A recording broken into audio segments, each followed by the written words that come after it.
আমরা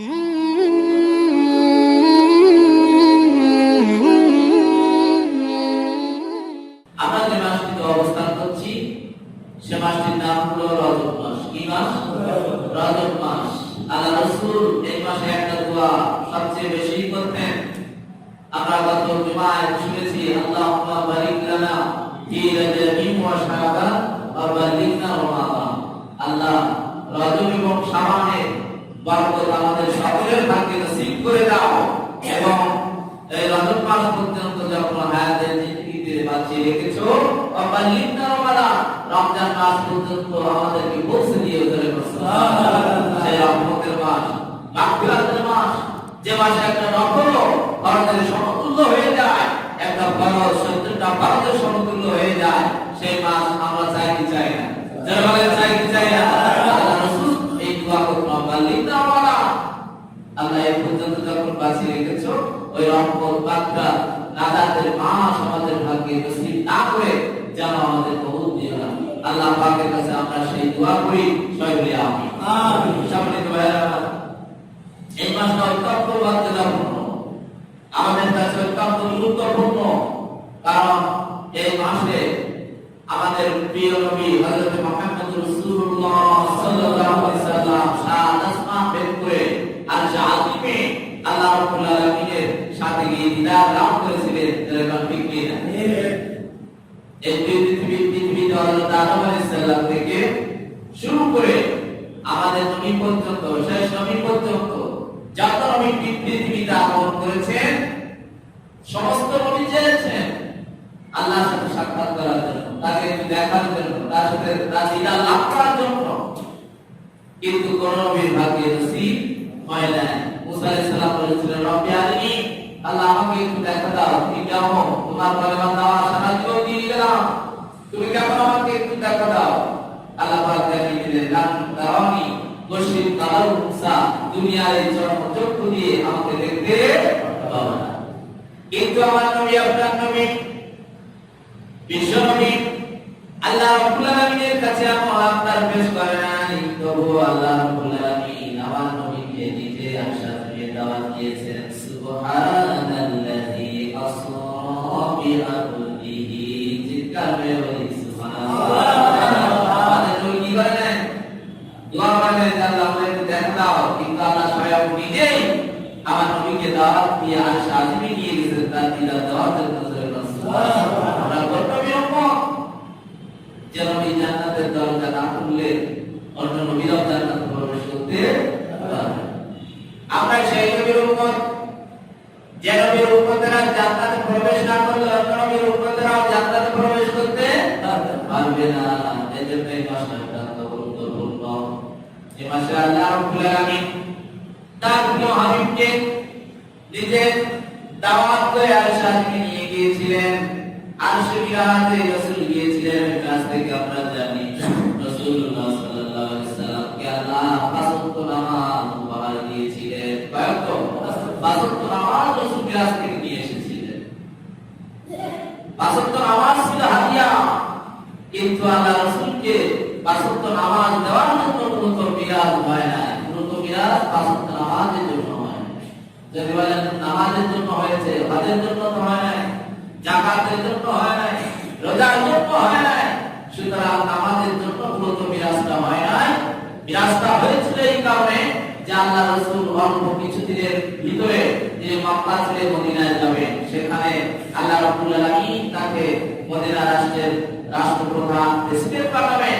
সুতরাং সেই ইসলামী স্টেট, ইসলামী রাষ্ট্রটা কেমন ভাবে আল্লাহ রাসূল পরিচালনা করবেন, তার মূলনীতি কি হবে, তার সংবিধান কি হবে, আল্লাহ তাআলা রাসূলকে কাছে রেখে সেই প্রশিক্ষণ দিয়ে 14 দফা মূলনীতি আল্লাহ পাক বনি ইসরাইলের ভিতরে নাযিল করেছিলেন। সুবহানাল্লাহ। কত দফা মূলনীতি? 14 দফা। সংবিধান কয়টা দফা? 14টা দফা। আল্লাহ রাব্বুল আলামিন জানিয়ে দিলেন, নবী আপনি মক্কা ছেড়ে মদিনায় যাবেন, সেখানে গিয়ে আপনি নতুন একটা ইসলামী রাষ্ট্র কায়েম করবেন। আপনাকে আমি প্রেসিডেন্ট বানাবো। নবী ওই রাষ্ট্র কিভাবে পরিচালনা হবে, কিভাবে করবেন, এজন্য আমি আল্লাহ রাব্বুল আলামিন আপনাকে আশা থেকে ডেকে ট্রেনিং মূর্তিটা দিয়ে দিলাম আর সাথে 14 দফা মূর্তি আপনাকে দিয়ে দিলাম। এই 14 দফা মূর্তি অনুযায়ী আপনি রাষ্ট্র পরিচালনা করবেন। সেই 14 দফার মূর্তি প্রথম দফা হলো অক্কাদা রাব্বুকা আল্লা তা'বুদু ইল্লা ইয়্যা। জিকারে বল সুবহানাল্লাহ। 14 দফার মূর্তি প্রথম মূর্তি হলো এক নম্বর, নবী আপনি যে রাষ্ট্রের রাষ্ট্রপ্রধান হবেন, আপনি যে প্রেসিডেন্ট হবেন, নবী আপনার রাষ্ট্রের সংবিধানের প্রথম নীতি হবে অবুদু। তারা যেন সকলে গোলামি করবে কার? বলেন কার? সবাই যদি ওই রাষ্ট্রের আল্লাহর গোলাম হতে পারে, সবাই যদি আল্লাহর গোলাম হয়ে যায় একটা রাষ্ট্রের ভিতরে, সবাই যদি আল্লাহর ঘোষণায় লিপ্ত হয়ে যায়, ওই রাষ্ট্রের মারামারি চালাবাজি থাকবে নাকি? থাকবে।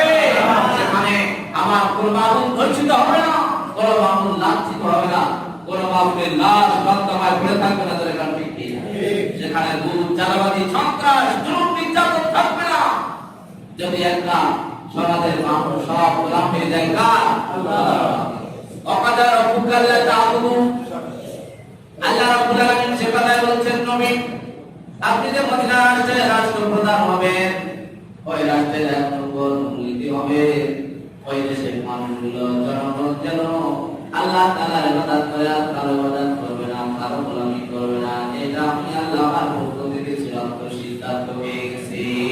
সুতরাং আমরা গোলামি করবো কার? আল্লাহ। পৃথিবীতে যত নবীরা চলে এসেছেন সমস্ত নবীরা একটাই দাওয়াত দিয়েছেন, ইয়া কওমি ইবুদুল্লাহ মা লাকুম মিন ইলাহিন গায়রু।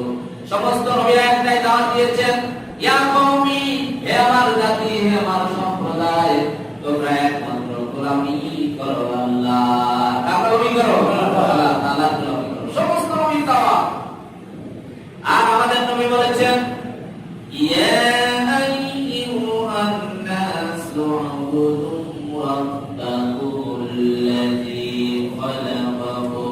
والذين من قبلكم لعلكم تتقون।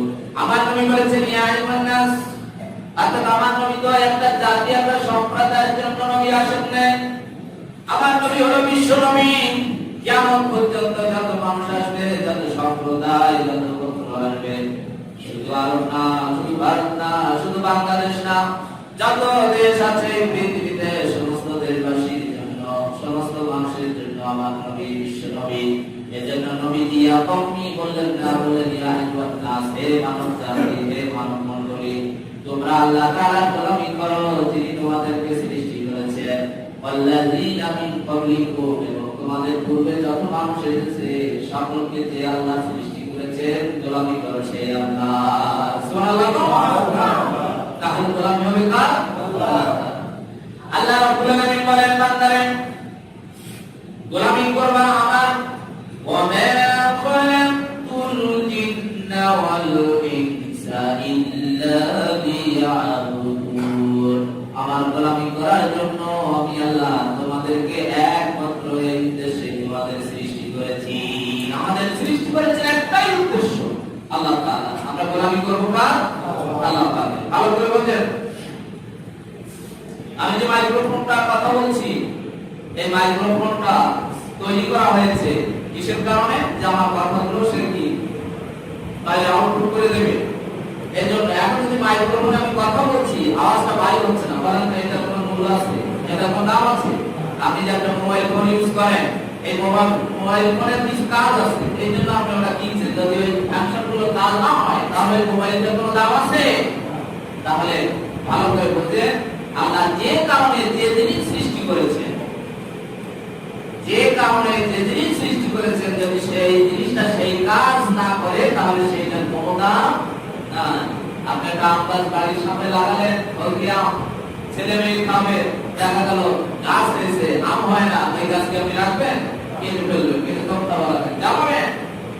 তাহলে বোঝা গেল আল্লাহ যে জিনিস সৃষ্টি করেছেন, অথবা মানুষ যে জিনিস সৃষ্টি করেছেন, সেই অনুযায়ী তার যদি কোনো কাজ না হয় তাহলে সেইটার কোনো দাম মূল্য নাই। ও আমার ভাইরা, একটু বিবেক দিয়ে এবার চিন্তা করেন। আল্লাহ পাক বলছেন ওমা খালাকুল জিন্না ওয়াল ইনসা ইল্লা লিয়াবুদুন। বান্দারে, আমি তোমাদেরকে সৃষ্টি করেছি একমাত্র আমার গোলামি করার জন্য। এখন যদি আপনি আল্লাহর গোলামি না করে শয়তানের গোলামি করেন, আপনার কোনো চার পয়সা আল্লাহর কাছে দাম আছে নাকি? আপনি দাঁড়িয়ে রাখবেন না, মাথায় টুপি দিবেন না, নামাজ পড়বেন না, রমজানের রোজা রাখবেন না, কাজ করবেন না, যাকাত দিবেন না, আল্লাহর গোলামি করবেন না, আল্লাহর কাছে আপনার চালানোর পয়সা দাম নাই। কারণ আল্লাহ আপনাকে যে উদ্দেশ্যে সৃষ্টি করেছেন আপনি তার উদ্যোগী করে নিজেকে বলতে পারেন না, কোনো দাম নাই, কোনো মূল্য নাই। আপনি জাহান্নামের জ্বলবেন না, কি হবে? জাহান্নামের ইন্ধন হবে না। আপনি কি দাম আছে আপনার? এজন্য আমার ভাইরা, সম্মান যদি পেতে চাই, দাম যদি নিজেদের বাড়াতে চাই, গোলামি করতে হবে কার? দেখবেন যারা আল্লাহর গোলাম তাদের দাম আছে কি নাই। একটা রাষ্ট্রপ্রধানের যে মর্যাদা, এ যদি আল্লাহর গোলাম হয়ে যায় তার চেয়ে আল্লাহ উচ্চ মর্যাদায় তাকে নিয়ে যায়। আবু হানিফা যখন একটা শহর প্রবেশ করবে, সেই শহরের সমস্ত মানুষ রাস্তায় দাঁড়িয়ে গেছে, রাস্তায় দাঁড়িয়ে গেছে যে ইমাম আবু হানিফা আসতেছেন দেখার জন্য। মানুষ পাগল হয়ে গেছে। ওই দেশের রাষ্ট্রপ্রধান আফসোস করে বলছে, আল্লাহ তাকে কি সম্মান দিয়েছেন যে আমি যখন কোন দেশে যাই আমার জন্য কেউ এভাবে রাস্তায় দিনের সময় ঘন্টার পর ঘন্টা দাঁড়িয়ে থাকে। তাহলে সম্মান মর্যাদা আপনার আল্লাহর গোলামির ভিতরে, আল্লাহর গোলামির বাইরে আপনার কোনো দাম নাই, কোনো সম্মান নাই। এজন্য আমার ভাইরা, জীবনের সকল ক্ষেত্রে গোলামি করবো আল্লাহ।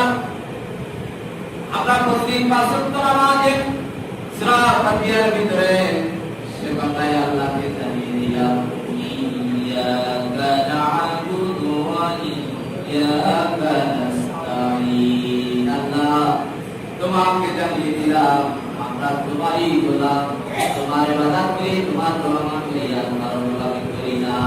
পাঁচ ওয়াক্ত নামাজে আমরা সূরা ফাতিহায় প্রত্যেক রাকাতে কানে হাত দিয়ে আমরা আল্লাহকে জানাচ্ছি, ইয়াকা না'বুদু, আল্লাহ তুমি আমাকে গোলামি করার জন্য সৃষ্টি করেছো, ইয়াকা না'বুদু, আমি তো তোমারই গোলামি করি, তোমার উপাসনা করি, আকার করি। বলছি কিনা নামাজে? আল্লাহ রাব্বুল আলামিন জানিয়ে দিলেন বান্দারে, নামাজের ভিতরে তুমি বলছো ইয়াকা না'বুদু, তুমি আমার গোলাম। নামাজ থেকে আবার সমাজে যাও, সমাজে গিয়ে তুমি প্রমাণ দাও তুমি আমার গোলাম। নামাজ ছেড়ে যখন সমাজে আসলাম, দেখা যায় আমি প্রমাণ দিয়ে দিলাম আমি আল্লাহর গোলাম না, আমি হয়ে গেছি শয়তানের গোলাম। নামাজ পড়ে সুত্তায় এরকম মানুষ আছে কি নাই? এক হাজি সাহেবের গল্প আপনাদের মনে পড়ে যায়। এক হাজি সাহেব ব্যাংকে টাকা রাখছে, ওখান থেকে মাস মাস ইন্টারেস্ট পায়। এখন ইমাম সাহেব জিজ্ঞাসা করছে, হাজি সাহেব আপনি আপনার সংসার কিভাবে চলে, কাজ কাম তো করেন না, তাহলে এই যে টাকা রাখছি ব্যাংকে মাস মাস ইন্টারেস্ট পাই, তাই দিয়ে আমার সংসার চলে। কিন্তু আপনি হাজি সাহেব মানুষ মন্দিরের সভাপতি, এইভাবে সুদ খাচ্ছেন। হুজুর এত বোকা আমারে পাইয়ে না, আমি এত বোকা না, টাকা তো আমার নামে রাখি না, রাখছি বইয়ের নামে, কার নামে রাখছি বইয়ের নামে। কত বড় বুদ্ধিমান! তাহলে নামাজ পড়ে শুধু খায়, এরকম নামাজে আছে কি নাই? নামাজ পড়ে আমার ওজনে কম দেয় ব্যবসায়ী, এরকম মানুষ আছে কি নাই? ছেলেবেলা আছে কি নাই? নামাজ পড়ে ওজনে কম দেয়, নামাজ পড়ে আবার জমি আইন ফেলে, নামাজ পড়ে আবার শরীরে হক ফাঁকি দেয়, এরকম নামাজে আছে কি নাই?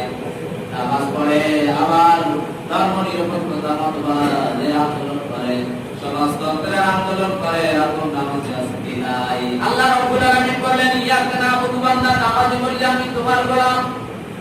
ঠিক আছে, তুমি নামাজ থেকে সমাজে যাও, সেখানে গিয়ে প্রমাণ দাও। নামাজ পড়ার পর আমি প্রমাণ দিলাম যে আমি আল্লাহ না, তোমার গোলাম না, আমি শয়তানের গোলাম। ঠিক কিনা? আমি যখন খুলনায় ছিলাম, এগুলো বলা ঠিক না, খুলনায় ছিলাম বলছে এই কারণে, তো আমি খুলনা থেকে ট্রান্সফার হবো নিজ এলাকায়। তো আমি গেলাম, যাওয়ার পরে ট্রান্সফার হতে গেলে বিয়ে হওয়া যায় না, কিছু টাকা পয়সা লাগে। টাকা পয়সা লাগে। এখন আজান হয়ে গেছে, আসলে আজান, এখন আমিও নামাজে গেলাম, দেখলাম সে লোক নামাজে গেল, এখন কপালে দাম হয়ে গেছে। নামাজ পড়ার পরে আমি বললাম নামাজ পড়ি বাই হয়েছি, এখন একটু বলি দেখি কি হয়। তারপরেও এখন তুমি করে নাই, তারপরে বলে আপনি নিয়ে আসেন। তাহলে আমরা নামাজ বলছি এখন আল্লাহ আমি তোমার বললাম, আমি কার বললাম? তোমার বললাম। আল্লাহ বলে নামাজ থেকে বাদ দিয়ে সমাজে গিয়ে প্রমাণ দাও তুমি আমার বললাম, সমাজে গিয়ে প্রমাণ দিলাম আমি শয়তানের বললাম, আমি তোমার বললাম হতে পারি না। এরকম ঠিক কিনা? এজন্য আমার ভাইরা আল্লাহ রাব্বুল আলামিন নবীজি মিরাজে গেলেন, ওই মিরাজের 14 দফা মূলনীতি দিলেন নবীজিকে। নবী মদিনার রাষ্ট্রের প্রেসিডেন্ট হবেন আপনি, রাষ্ট্রপ্রধান হবেন আপনি, ওখানে গিয়ে আপনি রাষ্ট্র চালাবেন। ওই রাষ্ট্রের কিছু মূলনীতি আপনাকে মিরাজে রেখে দিয়ে দিলাম। সেটা মূলনীতি, 1 নম্বর মূলনীতি হলো আপনার ওই দেশের জনগণ মানুষগুলো যেন একমাত্র গোলামি করে আমার, তাদের জীবনের সকল ক্ষেত্রে গোলামি হবে কার? শুধু নামাজ, শুধু রোজা, শুধু হজ, শুধু যাকাত, শুধু দান সদকা, মা বাবার খেদমত, এটা কিন্তু শুধু ইবাদত নয়। ইবাদত হলো সেইটা আল্লাহ এবং রাসূল যেটা করতে বলেছেন, ভালো করে বলেন, আল্লাহ এবং রাসূল যেটা করতে বলেছেন সেটা করাও যেমন ইবাদত, আল্লাহ এবং আল্লাহর নবী যেটা করতে নিষেধ করেছেন তা থেকে বিরত থাকাও ইবাদত। 3 সময় নামাজ পড়া হারাম, 3টা সময় নামাজ পড়া হারাম।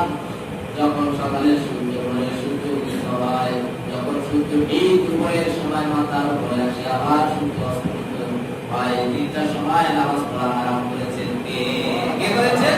আল্লাহ। এখন আপনি যদি মনে করেন যে নামাজ পড়া খুব সওয়াবের কাজ, আপনি ওই 3টা সময় নামাজ পড়তে দাঁড়ান, তাহলে সওয়াব হবে না, গুনাহ হবে। তাহলে এইটা তো আমরা বুঝলাম যে আল্লাহ এবং আল্লাহর নবী যেটা করতে বলেছেন সেটা যেমন ইবাদত, এবং আল্লাহ এবং আল্লাহর রাসূল যেটা করতে নিষেধ করেছেন সেটাও কি ইবাদত। এর ভিতরে থেকে আপনি যা কিছু করেন না কেন সবটাই ইবাদত। আপনি যদি মুস্কি হাসেন সেটাও ইবাদত হবে। ইসলামের ভিতরে, শরীয়তের ভিতরে 3টা হাসির কথা বলা হয়েছে। হাসির 3 প্রকার, একটা হলো দাহেক, একটা হলো দাহেক যেটা জায়েজ আছে, একটা হলো কক্কা অর্থ হাসি যেটা হারাম, একেবারে হারাম। আমাদের ভিতরে যদি কেউ এই কক্কা হাসি দেয় তাহলে নামাজ যাবে, ওযু নষ্ট হয়ে যাবে। নাউযুবিল্লাহ, নষ্ট হয়ে যাবে। যাত্রা দেখেছেন, একটা হাসি দেয় যারা যে পূর্বে অভিনয় করতো গিলেন, ওই অর্থ বলে কক্কা, এখন অর্থ হাসি। এরকম অর্থ হাসি যদি কেউ দেয় এটা তো হারাম। যদি নামাজ দেয় নামাজ যাবে, ওযু নষ্ট হয়ে যাবে। 3 নম্বর যে হাসি সেটা হলো তাবাসসুম, সেটা হলো মুস্কি হাসি। আল্লাহ রাসূল বলেছেন মুস্কি হাসে কোন ভাইয়ের সাথে যদি তুমি কথা বলো সেটা তোমার আমলনামায় একটা সাদকা হিসেবে তুলে দিবেন কে? একটা সাদকা হয়ে যাবে। সামনে দোয়া মুস্কি হেসে শুধু একটু কথা বলবে। মুস্কি হাসি এটা হলো ইবাদত। মুস্কি হাসি আপনার মুখের সৌন্দর্যকে বৃদ্ধি করে দেয়। মুস্কি হাসি আপনাকে মানুষের প্রিয় পাত্র বানিয়ে দেয়। মুস্কি একটা হাসি আপনার ভিতর থেকে অহংকারকে দূরীভূত করে দেয়। একবার ঠিক কিনা? অনেক দাদা বাসার ছেলে, অনেক যুবক আছে, একটা যুবতীর মুস্কি হাসি দেখে তার প্রেমে পড়ে যায়। একবার ঠিক না? তাহলে মুস্কি হাসির একটা গুণ আছে কি নাই? এজন্য আমার ভাইরা মুখ ভার করে থাকবেন না, এটা অহংকারের প্রকাশ করে। যখন আপনি কারোর সাথে কথা বলবেন, মুস্কি হাসি কথা বলবেন, তার শুধু বাইরে হবে, মুখটা উজ্জ্বল হয়ে যাবে। এরকম হাসি মুখে মানুষের সাথে কথা বলবেন। আল্লাহ রাসূল বলছেন যদি তুমি এভাবে কথা বলতে পারো, এই মুস্কি হাসি কথা বলার কারণে তোমার আমলনামায় 7টা সওয়াব লেখা হয়ে যাবে। আবার আপনি যদি পেশাব পায়খানা আল্লাহ এবং আল্লাহর নবী যেভাবে করতে বলেছেন সেভাবে করেন, সওয়াব আছে কি নাই? তাহলে মুস্কি হাসি দিয়ে কথা বলেন, তাদের সওয়াব আছে। পেশাব পায়খানা নবীজি আল্লাহ যেভাবে করতে বলেছেন সেভাবে করেন, তাদের সওয়াব আছে। আবার রাতে যখন ঘুমাবেন, এশার নামাজ পড়লেন, আবার ফজরের নামাজ জামাতে পড়লেন, বিশ্বনবী বলেন রাস্তায় সারা রাত দাঁড়িয়ে দাঁড়িয়ে ইবাদত করলে যে সওয়াব হয়, ওই ঘুমটা তোমার আমলনামায় নফল ইবাদত হিসেবে লেখা হয়ে যাবে। সুবহানাল্লাহ। তাহলে আল্লাহ এবং আল্লাহর রাসূল যেভাবে ঘুমাতে বলেছে সুন্নাহগুলো আদায় করে আপনি যদি ঘুমান, ঘুমটাও কি হবে? ইবাদত হয়ে যাবে। তাহলে ইবাদত জীবনের সবকিছু। আপনি যে চাকরি করেন, আপনি যদি ওই চাকরিতে সময়টা সরকার দিয়েছে, ওই সময়টা যদি দায়িত্ব আপনার, ওইটার ভিতরে যদি আপনার ফাঁকি না থাকে, ওটাও ইবাদত। আপনি শ্রমিক, আপনি জমিলেন, আপনি যদি ওই ভিতরে ফাঁকি না দেন, ওই কাজটাও আপনার ইবাদত হয়ে যাবে। আপনি কিনা ফাঁকি দিলে যখন করা হয়, না দিলেও কি হয়? না দিলেও সব হয়ে যায়। আবার আপনি আপনার স্ত্রীর সাথে যদি সময় কাটান, সেটাও ইবাদত হবে। পরিবারের সাথে যদি সময় কাটান, স্ত্রীকে যে মাসে মাসে কসমেটিক কিনে দেন, শাড়ি কিনে দেন, ব্লাউজ কিনে দেন, 10 টাকা দেন, এই টাকাটাও আল্লাহ রাসূল বলেছেন তোমার আমল সাদকা হিসেবে কবুল হয়ে যাবে। সুবহানাল্লাহ। আল্লাহ রাসূল বলেছেন স্ত্রীর মুখে যে তুমি এক লোকমা খাদ্য তুলে দাও, এটা আপনার স্ত্রী আপনার সংসারে খায়, আপনার কামাই করা টাকা পয়সা দিয়ে রান্না করে সেই টাকায় আল্লাহ রাসূল বলছেন প্রতিটা লুকমা তোমার আমল সাদকা হিসেবে কবুল হয়ে যাবে। সুবহানাল্লাহ। আপনি যদি স্ত্রীকে হাতটা ভালোবেসে ধরেন, তাহলে ওই ভালোবেসে ধরার কারণে হাতের যত সগীরা গুনাহ আছে সব মাফ করে দিবেন কে?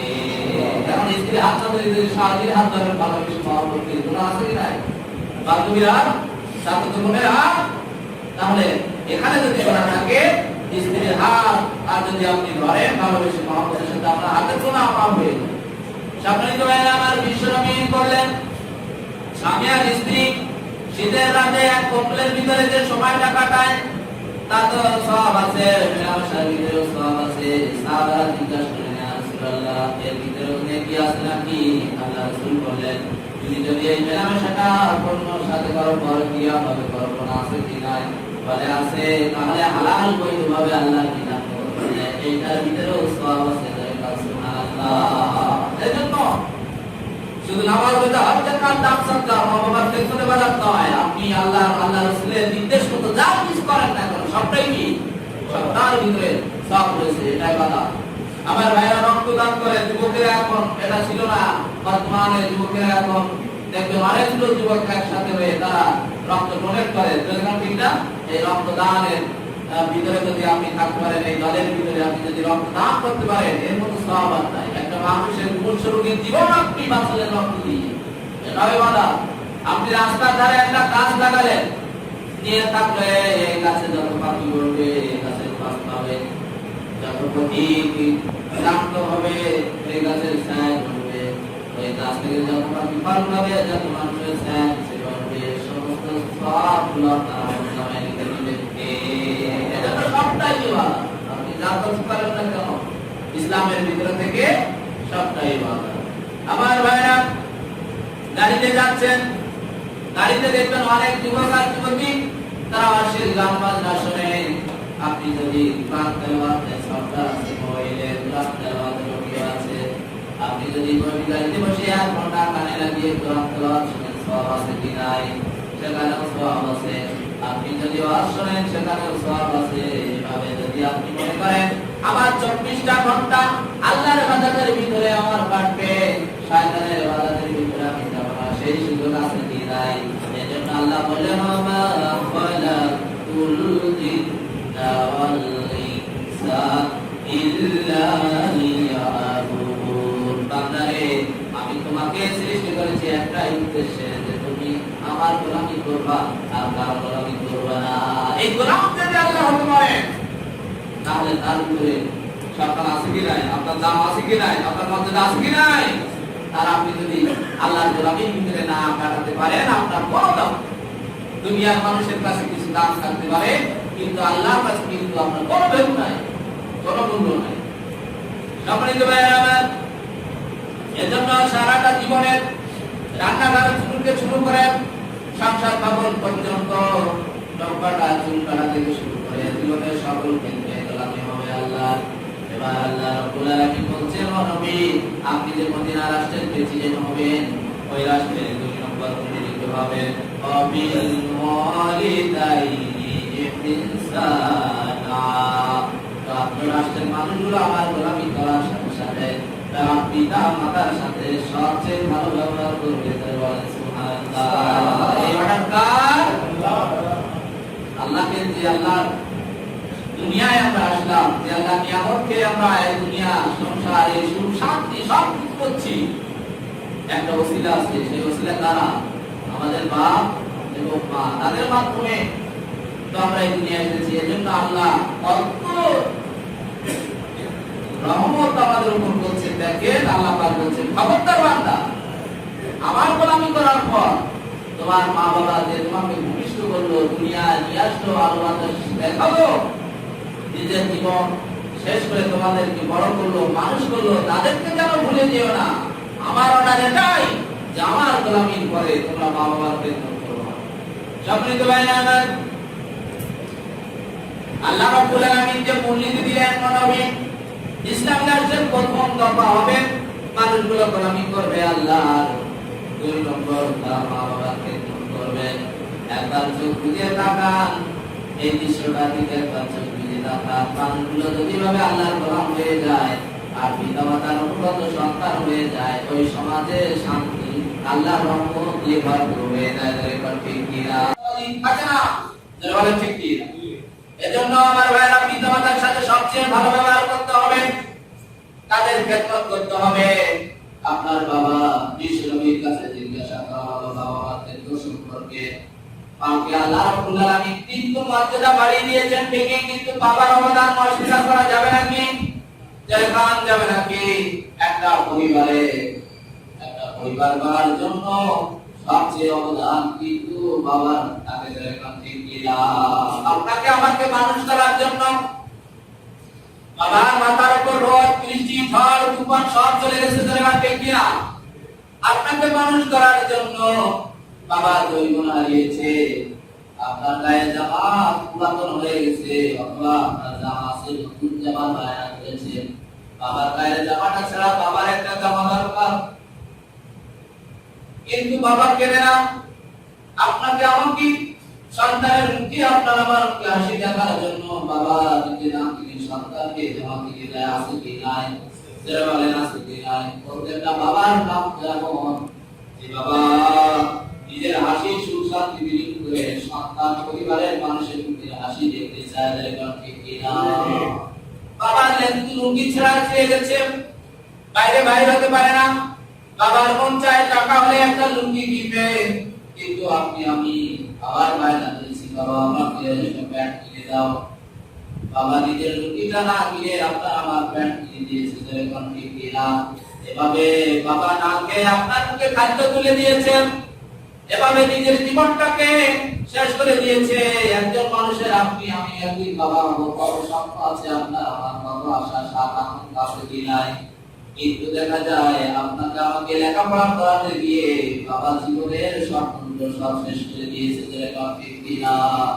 বাবা তুমি কেমন আছো দূরে মাঝের ঘরে, তোমার কথা বললে মনে আজও কাঁদে মন, বাবা আজও কাঁদে মন।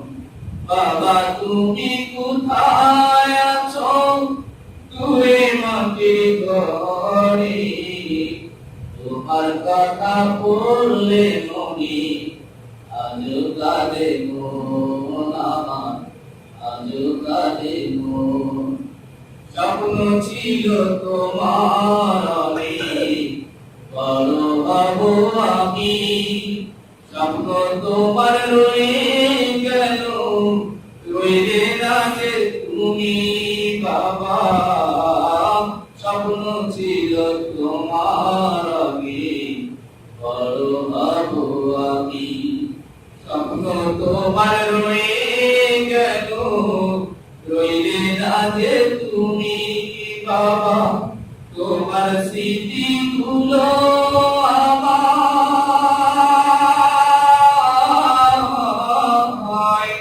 বাবা, তোমার স্মৃতি গুলো আমায় বাবা সারাক্ষণ। কোথায় আছো কেমন আছো জানি না, যেখানে থাক আমাদের বাবা যেন জান্নাতে জান্নাত হিসাবে আল্লাহ কবুল করে নেয় সবাই। তাদের জীবনের গুনাহগুলো যেন আল্লাহ মাফ করে দেন সবাই। আমিন। আল্লাহ রাব্বুল আলামিন বলেন, আমিন। আপনার রাষ্ট্রে 2 নম্বর মূলনীতি হবে অবিলালিদাইনি ইহসানা, মা বাবার সাথে সন্তানগুলো যেন ভালো ব্যবহার করে। আমার ভাইরা, মা বাবার সাথে আমাদের সবচেয়ে ভালো ব্যবহার করতে হবে। আল্লাহ তাআলা এই আল্লাহ রাসূল বানায় দুনিয়ায় মানুষ যত অন্যায় করে, যত পাপ কাজ করে, সব পাপের শাস্তি, কিছু কিছু পাপের শাস্তি আল্লাহ দুনিয়ায় দেন, আবার কিছু কিছু পাপের শাস্তি আল্লাহ কিয়ামতের দিন দেন। কিন্তু একটা শাস্তি আল্লাহ দুনিয়ায় দান করেন, সেটা হলো পাপাকার অবাধ্য হওয়ার শাস্তি। জোরে কান নাউযুবিল্লাহ। আমরা গুনাহ করি, পাপ করি, আল্লাহ চাইলে দুনিয়ায় শাস্তি দেখাতে পারে, তাহলে পরকালে আপনাকে আমাকে শাস্তি দেবেন। কিছু রাসূল বলছেন একটা পাপ, একটা গুনাহ শাস্তি আল্লাহ দুনিয়ায় দিয়ে দেন, সেটা হলো সন্তান যদি পিতামাতার অবাধ্য হয়ে যায়, তাদের কলিজায় আঘাত দেয়, আল্লাহ পাপ সহ্য করতে পারেন না, দুনিয়ায় তার শাস্তি দেখিয়ে দেন। সম্মানিত ভাইরা আমার, এর জন্য বাবা মাকে খুশি করতে হবে, সন্তুষ্ট করতে হবে, তাদের খেদমত করতে হবে। প্রিয় সাহাবী, আল্লাহ নবীর প্রিয় সাহাবী আলকামা থেকে তাকান। আল্লাহ প্রিয় সাহাবী আলকামা মৃত্যু সজ্জায় তিনি শুয়ে রয়েছেন। এরপর গোপনের ভিতরে হয়তো তিনি দুনিয়া ত্যাগ করবেন। বিশ্বনবী মুহাম্মদ রাসূলুল্লাহ সাল্লাল্লাহু আলাইহি সাল্লাম বিলালকে সহ কয়েকজন সাহাবীকে পাঠালেন, যাও আলকামার কাছে যাও, গিয়ে কালিমা তালকিন দাও। কারণ বিশ্বনবী বলেছেন, যার কালিমা শেষ কালিমাটা জবানে হয়ে যাবে লা ইলাহা ইল্লাল্লাহু মুহাম্মাদুর রাসূলুল্লাহ, সে বাক্য যার লা ইলাহা ইল্লাল্লাহ বলা হয়ে যাবে, তার জন্য আল্লাহর জান্নাত ওয়াজিব হয়ে যাবে। সুবহানাল্লাহ।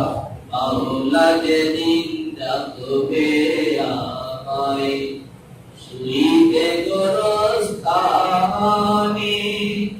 মধুর কালিমা খানি শুনায় দিও কানি, যেন মরণ ব্যথা ভুলি শান্তি পাই প্রাণে।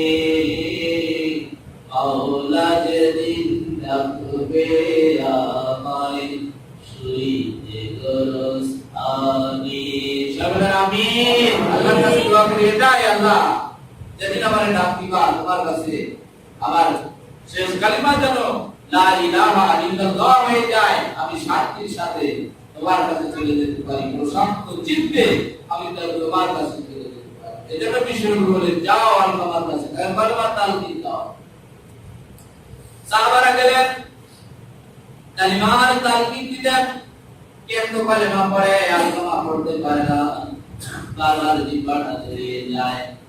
এই সংবাদ নবীজির কাছে দিয়ে দিলেন, সাহাবীরা, ও নবী, আপনার প্রিয় সাহাবী আলকামা, তাকে কালেমা তালকিন দেন, কালেমা পড়তে বলি কিন্তু সে তো পড়তে পারে না। বিশ্বনবী বললেন, তার কোন মা বাবা বেঁচে আছে নাকি? সাহাবীরা বললেন, তার পিতা মা বেঁচে আছেন। রাসূল বললেন, যাও তার মাকে সংবাদ দাও, পিতা মানুষ, তাকে গিয়ে বলো আমি নবী তার কাছে আসবো নাকি সে আমার কাছে আসবে। সাহাবীরা যখন বললেন বুড়িমাকে, ও নবী, ও বুড়িমা, নবীজি আপনার কাছে আসতে চেয়েছেন নাকি আপনি তার কাছে যাবেন? বুড়িমা বললেন, সে কি কথা, বিশ্বনবী আমার কাছে আসবেন, আমি মাত্র চিন্তা হয়েছি তো কি হয়েছে, আমি হেঁটে নবীজির কাছে যাবো। নবীজির কাছে বৃদ্ধা মহিলা গেলেন, গিয়ে বললেন, ও মহিলা, আপনার মা, আপনার ছেলে আলকামা সম্পর্কে আমাকে একটু বলেন, সে কি আমল করত, তার কোনো বদ আমল আছে নাকি, যার কারণে কালেমা তার হাতে নসিব হয় না? আলকামার মা বললেন, আমার ছেলে খুব ভালো, তার সব দিক ভালো, কোনো ঘাটতি নাই, কিন্তু একটা বিষয় আমাকে খুব কষ্ট দিত, সে বইয়ের কথা বেশি শিখত, আমার কথা তেমন শুনত না। নাউযুবিল্লাহ। একটু বউকে মর্যাদা দিত বেশি, বউকে ভালোবাসতো বেশি। সম্মানিত ভাইরা আমার, কিতাবের ভিতরে এসেছে একটা ঘটনা, যেহেতু তারা সাহাবা, তাদের দোষ ত্রুটি বর্ণনা করা ঠিক না, কিন্তু কিতাবের ভিতরে এসেছে কি দোষ ছিল আলকামা যখন বাইরে যেত যুদ্ধ থেকে ফিরে আসবে, কয়েক মাস সন্তানের মুখ দেখে না, সবচেয়ে কষ্ট লাগে কার? মা বাবার মনে। এজন্য মা সন্তান দিয়ে আসছে, মা মনে সবচেয়ে আশা যে সন্তান প্রথমে আমাকে ডাকবে, আমার কাছে এসে দেখা করবে। কিন্তু দেখা গেল আলকামা যখন বাড়িতে ফিরলেন, ফিরে এসে মা ঘরে গেলেন না, প্রথমে বউয়ের কাছে গেলেন। এজন্য মা বড় কষ্ট পেয়ে চোখের পানি ফেলেছিলেন। এই আল্লাহর কাছে কবুল হয়ে গেল। এজন্য বললেন আলকামা সব ভালো, কিন্তু বউকে একটু ভালোবাসতে বেশি।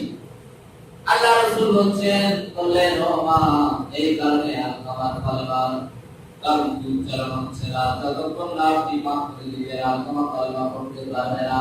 বৃদ্ধা মহিলা বললেন নবী, আমি কোনদিন আলকামাকে মাফ করতে পারবো না। আল্লাহ নবী সাহাবীদেরকে বললেন, ও সাহাবীরা যাও, কাঠ নিয়ে আসো, আগুন জ্বালাও। মহিলা বললেন কি হবে আগুন জ্বালিয়ে? বিশ্ব নবী বললেন এই আগুনের ভিতরে আলকামাকে তুলে দেব।